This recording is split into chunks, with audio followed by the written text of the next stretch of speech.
अपनी सीट की पेटी बांध लीजिए क्योंकि देश में एक बार फिर से लॉकडाउन लगने जा रहा है। देश के प्रधानमंत्री नरेंद्र मोदी ने अपने संबोधन में इस बात का जिक्र किया है। देखिए, इजरायल और ईरान के बीच जो युद्ध की स्थिति चल रही है, इस बीच प्रधानमंत्री नरेंद्र मोदी ने पहली बार सार्वजनिक तौर पर बयान दिया। संसद के भीतर खड़े होकर उन्होंने 25 मिनट तक अपनी स्पीच दी और इसमें उन्होंने जिक्र किया कि संकट की इस घड़ी में सबको एकजुट होना होगा और उन्होंने कोरोना काल का वो दौर याद दिलाया जब लॉकडाउन में सभी लोगों ने एक साथ मिलकर कोरोना काल में लॉकडाउन को सपोर्ट किया था और एक साथ मिलकर उस लड़ाई को लड़ा।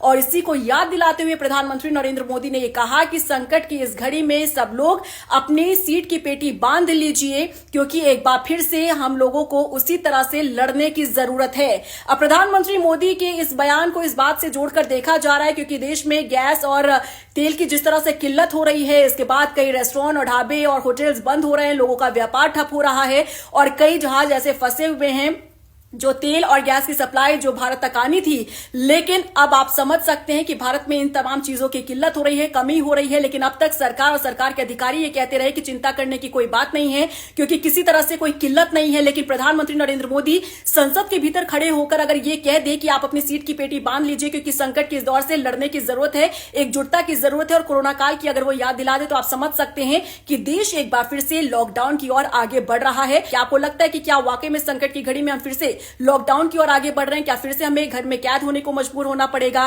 क्या कामकाज ठप हो जाएगा? क्या प्रवासी फिर से अपने राज्य की ओर भागते नजर आएंगे? कमेंट सेक्शन में जरूर बताइएगा। वीडियो को ज्यादा से ज्यादा शेयर कीजिएगा क्योंकि अगर ऐसा होता है तो वाकई में 6 साल बाद एक बार फिर से देश में ऐसी लॉकडाउन की स्थिति पैदा हो सकती है क्योंकि वो तारीख थी 22 मार्च 2020 जब लॉकडाउन शुरू हुआ था कोरोना महामारी के कारण। लेकिन अब ईरान और इजरायल के युद्ध के कारण संकट भारत पर भी मंडराता नजर आ रहा है। क्या रिएक्शन है बताइएगा।